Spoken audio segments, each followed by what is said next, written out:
18 अक्टूबर जुमा का जन अधिकार सभा मालेगांव की एक तारीखी सभा हुई। ऐसा मालेगांव शहरियान मानते हैं कि प्रोग्राम बहुत शानदार रहा और इतनी तूफ़ानी बारिश, वो भी एकदम पिक के टाइम, जिस वक्त जलसा मालेगांव शहर में शुरू होता है 7:30 बजे, इतनी तूफ़ानी बारिश होने के बाद जलसे में हज़ारों लोगों का मौजूद रहना, ये कहीं ना कहीं ये साबित कर दिया कि शहर बदलाव की तरफ है। और जो लोग बारिश में भीग रहे थे, आप देखेंगे उस वक्त शान हिंद की तकरीर हो, इकरा हसन की तकरीर हो या अखिलेश जी की तकरीर हो, तीनों की तकरीर में लोगों का एक जोश था। जिस हिसाब से तालियां बज रही थी, जिस हिसाब से लोग चिल्ला रहे थे, लीडर का इस्तकबाल कर रहे थे, इससे हमारे कौमी राष्ट्रीय अध्यक्ष और हमारे रियासती सदर अबू आसिम आज़मी साहब, ये लोग बहुत इम्प्रेस हुए कि इतनी बारिश में ऐसा जलसा होना। जलसे के बाद अखिलेश यादव जी शान हिंद को खुद बोले कि मैंने ऐसे लोग बंगाल में देखा है और उसके बाद मालेगांव में देख रहा हूँ कि जो बारिश में भीगते हुए जलसा सुने। और उन्होंने कल ही जलसे के बाद ये बात बोली कि ये बारिश जो है, मैं कहीं ना कहीं थोड़ा नर्वस हुआ, मगर उन्होंने मुझे, जब हम हाईवे पे गए और वो ये बोले कि ये बारिश तुम्हारी कामयाबी की निशानी होंगी, तुम इसको छोटी बात मत समझना और कल नेशनल मीडिया देखना। और वाकई आज यूपी से भी कई लोगों के फ़ोन आए जिनको हम लोग नहीं पहचानते, और उन्होंने भी जलसे की बहुत तारीफ़ की। यानी मैं ऐसा मानता हूँ कि अगर वो बारिश नहीं होती तो जो यूपी के लीडरान है या एमएलए एमपी, वो इतना इम्प्रेस नहीं होते थे, क्योंकि पब्लिक जमा करने की बात, वो अखिलेश यादव जी ऐसे कौमी और ज़मीनी लीडर है कि वो पब्लिक बहुत जमा हमेशा कर लेते हैं। मगर बारिश में जो जलसे का फ़ोटोज़ और वीडियोज़ जब वायरल हुए, तो वहाँ के लोगों ने भी हमको फ़ोन करके मुबारकबाद दी कि यार आपने हमारे लीडर का जो मालेगांव में प्रोग्राम किया वो बहुत शानदार किया, उसके लिए मुबारकबाद। और मैं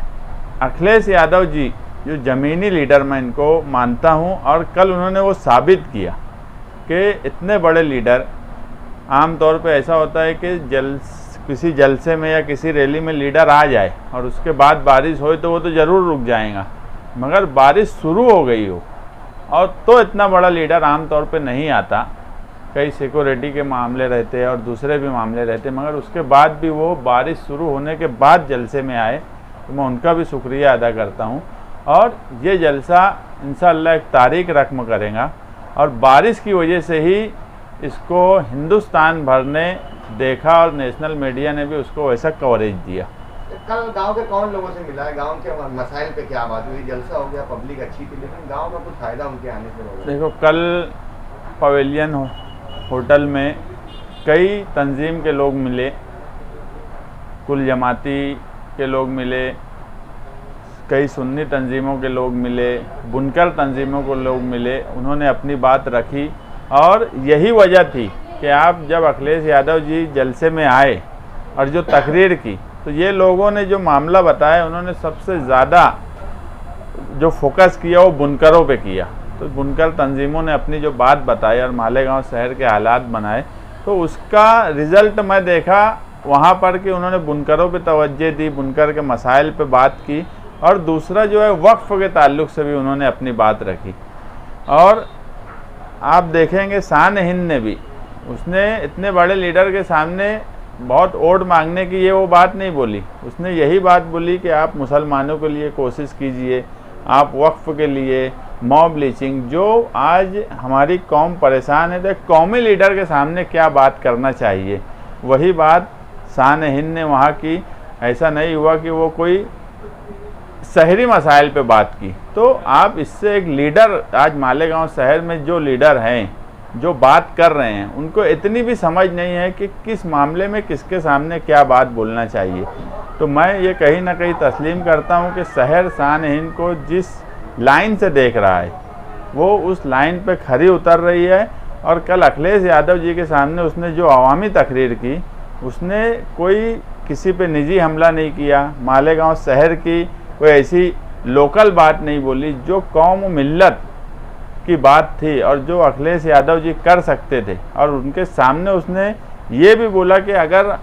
मान लीजिए आप जो जलसा देख रहे हो, इसके बाद हिंदुस्तान भर में अगर कहीं मॉब लिंचिंग होती या मुसलमानों को सताया जाता या वक्फ बोर्ड का कोई मामला आता, तो आप पार्लियामेंट में अपनी मालेगांव के इस जलसे को देखकर ये ध्यान रखना कि मालेगांव शहर के लोग बारिश में भीगते हुए खड़े थे आपके लिए, तो आप हिंदुस्तान के मुसलमानों का ध्यान रखो।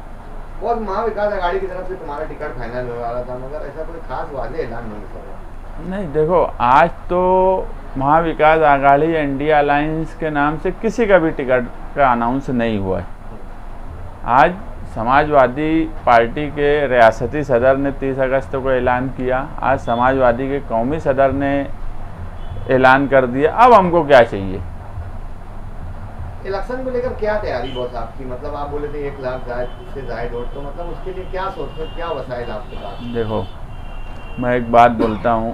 कि इलेक्शन लड़ने के लिए अगर हम आज मैदान में हैं तो ये आज नहीं है,